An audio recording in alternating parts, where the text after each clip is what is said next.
Hello friends, welcome to my channel. কেমন আছো সবাই? দেখো আমার আইব্রোটার কি বাজে অবস্থা। এটাই আজকে ফ্ল্যাক করে দেখাবো এক চটকিতে। প্রথমে আমি একটা কাঁচি নিয়ে নিয়েছি, তারপর একটা পাউডার, একটা চিমটি, তারপর নিয়ে নেব 1 থেকে 1.5 হাতের মতো একটা সুতো। এই সুতোটাকে এইভাবে ধরে সুতোর ধার দুটোকে নিয়ে একটা গিঁট বেঁধে দেব এইভাবে। এই যে গিঁট বেঁধে দিলাম, তারপর দেখো এই রকম হয়ে গেছে। তারপর সুতোটাকে এই রকম করে একদিকটা এমনই জাস্ট ধরে রাখবো আর একটা হাত দিয়ে পাক দেব। তোমাদের একটু আস্তে আস্তে করে দেখাই, যখন ইজি হয়ে যাবে তোমরাও তাড়াতাড়ি করতে পারবে। এই পাকের সাহায্যেই আইব্রোর লোমগুলো তোলা যাবে। দেখো এটা একটা ফাঁসের মতন হয়ে গেছে। যেদিকের হাতের ফাঁসটা পুশ করবে তার বিপরীত দিকের আইব্রোর লোমগুলো তোলা যাবে। দেখো আমি করে দেখাচ্ছি। তোমরা যদি বাঁ দিকের হাতটা পুশ করো তাহলে ডান দিকের আইব্রোর লোমগুলো তোলা যাবে, আর যদি ডান দিকের হাতটা পুশ করো তাহলে বাঁ দিকের লোমগুলো তোলা যাবে। এইভাবে আমি আইব্রোর লোম বাড়িতে বসেই প্লাক করে থাকি। তোমরাও চেষ্টা করলে পারবে। এর ফলে অনেকটা টাকাও সেভ হয়ে যায়, আবার অনেক সময় আমাদের বিভিন্ন রকমের কাজের মধ্যে আর পার্লারে যাওয়া হয়ে ওঠে না।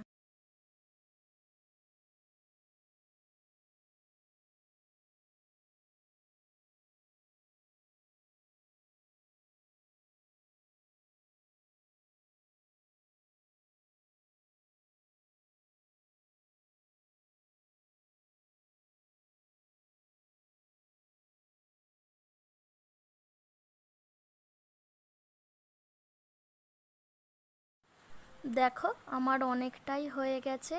এবার আমি চিমটি দিয়ে নিচের আইব্রোর নিচের লোমগুলো তুলব। নিজের নিজের আইব্রো প্লাক করতে গেলে চিমটি ব্যবহার করতেই হয়। সুতোতে সব সময় সবটা হয় না, কারণ সুতো দিয়ে লোম তুলতে হলে টান করে ধরে রাখার একটা ব্যাপার থাকে, যেটা একা একা হয় না। তাই আমি এইভাবে প্লাক করে থাকি। দেখো আমার অনেকটাই হয়ে এসেছে।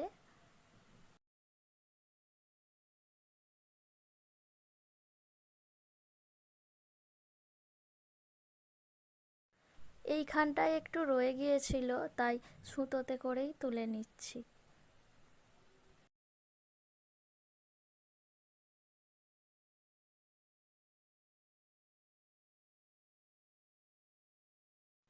চোখের নিচেতে আমার লোমে ভর্তি হয়ে গেছে, তাই লোমগুলোকে ঝেড়ে নিই। আইব্রোর যেই লোমগুলো একটু বেশি বড় বড় সেগুলোকে কাঁচি দিয়ে কেটে নেব। দেখো এই দিকেরটা আমার কমপ্লিট হয়ে গেছে, আর এই দিকেরটার খুবই অবস্থা খারাপ। এরপর এই দিকের আইব্রোটাও প্লাক করে নেব, তাই প্রথমে একটু পাউডার লাগিয়ে নিলাম, ঠিক যেইভাবে আমি আগের আইব্রোটা প্লাক করেছি এটাও সেইভাবেই করব। তোমরাও এইভাবে সহজেই বাড়িতে বসে ভ্রু প্লাক করে নিতে পারো।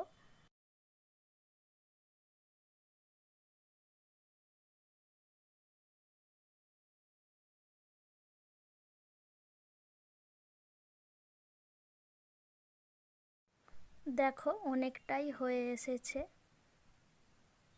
এবার চিমটিতে করে তুলব।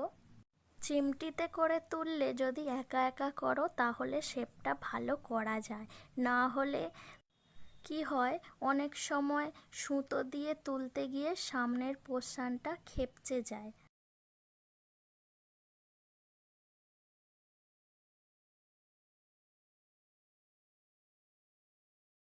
আমি একবার দেখে নিচ্ছি আমার আগের আইব্রোটা কতটা মোটা রেখেছি, সেই রকমই এটাকেও রাখবো, না হলে আমার একটা আইব্রো মোটা আর একটা আইব্রো সরু হয়ে যাবে। এর ফলে মোটেই ভালো লাগবে না দেখতে। ওপরের পোর্শনটা সুতো দিয়ে ভালোই করা যায়, কারণ ওপরের চামড়াটা টান হয়েই থাকে। আমার আইব্রোটা অনেকটাই চওড়া আর বড় বলে অনেকই লোম তুলতে হয়, তাই সময়টাও অনেকটাই লাগে।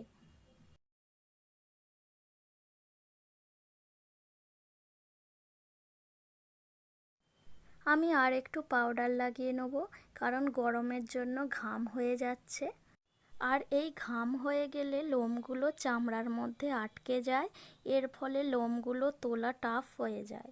যাদের লোমের গ্রোথ খুব তাড়াতাড়ি হয় তারা বাড়িতে এইভাবে প্রতি সপ্তাহে করতে পারলে আইব্রোটা ফ্লাকও হয়ে থাকে আর দেখতেও ভালো লাগে।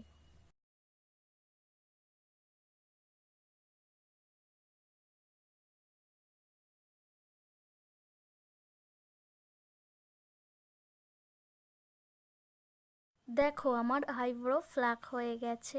ভিডিওটি ভালো লাগলে একটা লাইক সাবস্ক্রাইব করে দিও আর বেল আইকনে ক্লিক করে পাশে থেকো। আমায় কেমন লাগছে কমেন্টে জানিও।